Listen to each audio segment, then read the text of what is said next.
Assalamualaikum warahmatullahi wabarakatuh. Hamdan wa salaman amma ba'du. Apa kabar anak-anak sekalian?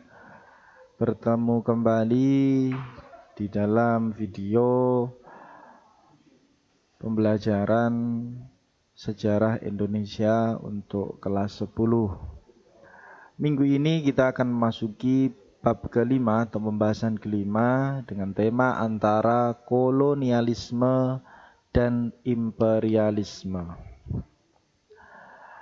Kolonialisme adalah suatu bentuk penguasaan atau penjajahan yang dilakukan oleh suatu negara atau kaum kolonialis terhadap suatu daerah atau bangsa lain dalam rangka memperluas wilayah kekuasaannya. Kolonialisme ini ditandai dengan adanya penguasaan suatu daerah, kemudian disusul dengan pemindahan penduduk dari negara kolonial ke wilayah yang telah dikuasai. Imperialisme adalah suatu sistem penjajahan langsung dari suatu negara ke negara yang lain. Penjajahan itu dilakukan dengan membentuk pemerintahan jajahan atau dengan menanamkan pengaruh pada aspek kehidupan bangsa yang dijajahnya. Jadi itu definisi daripada kolonialisme dan imperialisme.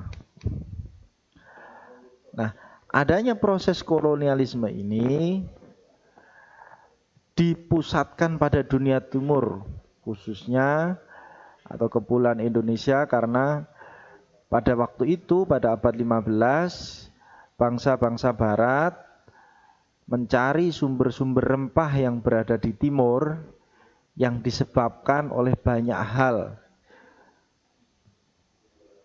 Ada persoalan ekonomi, sosial, politik yang terjadi di dunia barat pada saat itu.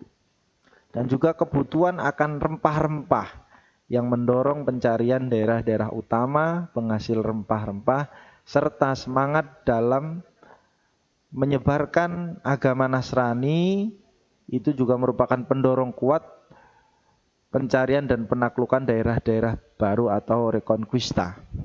Semangat 3G, Glory, Gold and Gospel juga menjadi faktor utama dalam proses terjadinya kolonialisme. Di sisi lain, terdapat pula hal yang tidak bisa diabaikan keberadaannya bagi perkembangan kolonialisme Eropa, yaitu jatuhnya Konstantinopel sebagai ibu kota Romawi Timur di tangan Turki Utsmani pada tahun 1453 yang pada masa itu dipimpin oleh Sultan Muhammad Al-Fatih, dan Turki melakukan blokade terhadap perdagangan bangsa barat. Dengan ditutupnya bandar Konstantinopel oleh Turki, maka hubungan perdagangan antara Eropa dan Asia terputus. Hal inilah yang mendorong bangsa-bangsa barat mencari jalan sendiri ke dunia timur untuk mendapatkan rempah-rempah. Melalui penjelajahan samudra, bangsa-bangsa barat berhasil menemukan daerah-daerah baru seperti Amerika, Afrika, Asia, termasuk Indonesia yang pada saat itu bernama Nusantara.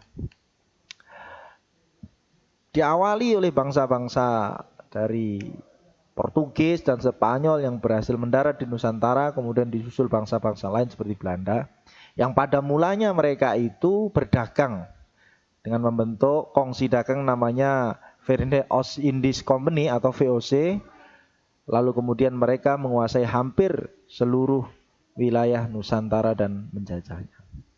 Anak-anak sekalian,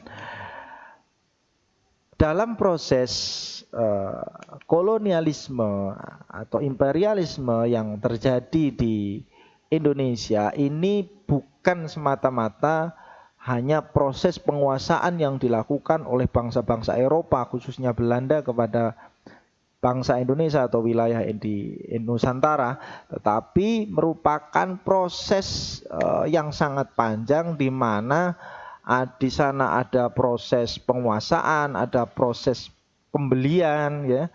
Misalnya ada seorang raja yang berseteru dengan kerajaan yang lain, kemudian dibantu oleh VOC, oleh company, ya, Ini yang kemudian dia memberikan wilayahnya kepada VOC dan seterusnya. Proses ini terjadi sehingga dari sekian ratus tahun yang konon katanya sampai 350 tahun proses itu berjalan, hampir seluruh Indonesia berhasil dikuasai oleh Belanda. Sehingga secara mitos dalam tanda kutip kita dijajah 350 tahun itu tidak semata-mata kita dikuasai penuh oleh mereka, tidak, tetapi itu adalah merupakan proses yang terjadi sejak awal mula mereka datang sampai akhirnya Indonesia benar-benar memproklamasikan kemerdekaan pada tanggal 17 Agustus 1945. Demikian untuk materi kita di minggu ini. Ada tugas yang harus kalian kerjakan dan kemudian kalian upload di aplikasi yang sudah disediakan oleh sekolah. Tetap jaga kesehatan, jaga kebugaran, istirahat yang cukup, belajar yang baik. Mudah-mudahan kita semua segera bisa bertemu dalam pembelajaran yang sungguhnya. Terima kasih. Wal afu minkum. Wassalamualaikum warahmatullahi wabarakatuh.